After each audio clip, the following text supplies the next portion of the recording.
তো তোমরা ভাববে যে এখনও কেন আমি দুপুরবেলা ভিডিওগুলো দেখানো হয় না, একটাই কারণেই। আর আজকে ভিডিও করেছি তোমার সাথে কিছু কথা বলার জন্য। সাত্বিকের খাবার করেছিলাম আজকে, ভাত ডাল আর মাছ ভাজা দিয়েছিলাম। সাত্বিকের একটু ঠান্ডা লেগেছে, সাত্বিকের শরীরটা খারাপ, একটু গা চ্যাপচ্যাপ করছে।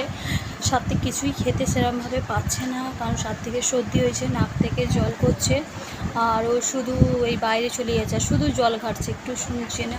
আর তোমরা কেন ভিডিও করতে পারছি না, ভিডিও করতে, কারণ আমাদের তো একটাই ফোন, আমার সাত্বিক সারাক্ষণ ফোন দেখো, ওই জন্য তোমার সাথে ভিডিওটা পুরো করা হয় না। কারণ ও ভিডিওতে ফোন দেখলে ভিডিওটা করবো কখন, এবার ফোন যখন ও দেয় আমাকে তখন তার মধ্যেই আমি একটু ভিডিও করি, তোমার সাথে একটু কথা বলতে পারি, তার মধ্যে টাইমের ভেতরে চেষ্টা করি যাতে তোমাদের সাথে কিছু কথা বলার থাকলেও কথা বলার চেষ্টা করি।